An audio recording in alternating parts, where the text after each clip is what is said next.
Okay, let's bring in our expert eye on such things. One of those seats was vacated by former NDP leader Tom Mulcair, who is now a regular commentator for CTV. Tom joins us from Montreal.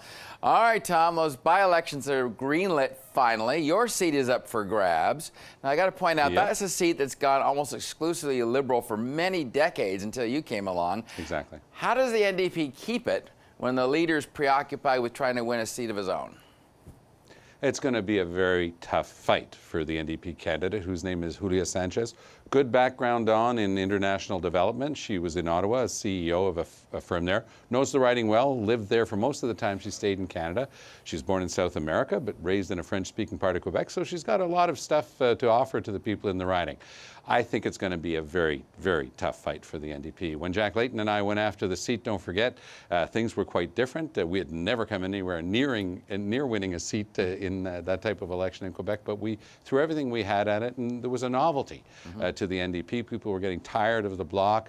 The Liberals, of course, were still mired in the echo from the scandal involving sponsorships. So I think that it's going to be very tough for Julia Sanchez and the NDP in Outremont because, as you say, the number one place where the NDP is going to be putting its time, money, and energy is, of course, in Burnaby South, where Mr. Singh has finally decided to run in a by-election. All right. Now I want an honest answer here, Tom Mulcair. As opposed to the other ones?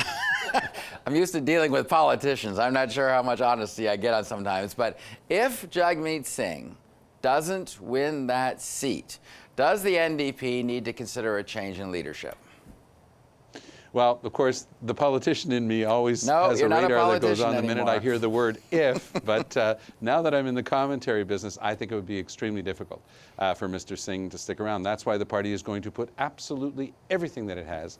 Every volunteer who has ever knocked on a single door in any riding in BC and anywhere else that can get to BC to help in Burnaby South will be thrown into this battle. I saw him with an event that was staged right as the information was coming out.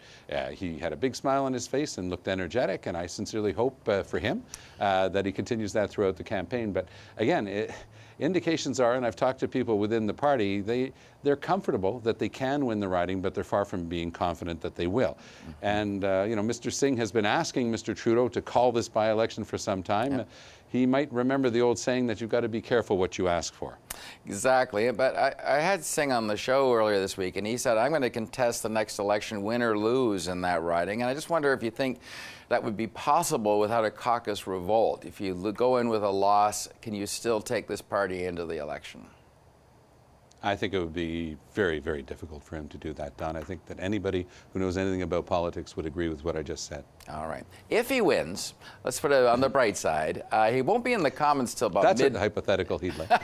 He won't be in the Commons till mid-March. Is that enough time to gel in that seat with question period of giving him a profile before MPs adjourn for the summer? It's only going to be about 45, 50 days.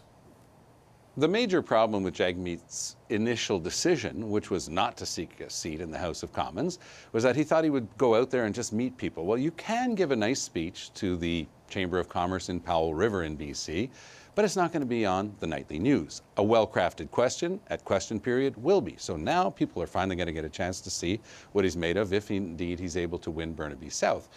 Would that be enough? It's not very much, because in March, I mean, for all intents and purposes, we will be in the election. You can expect Justin Trudeau to be using all of the perks of his office to be out and about, going from ocean to ocean, promising things and making announcements and things like that he's allowed to do as Prime Minister.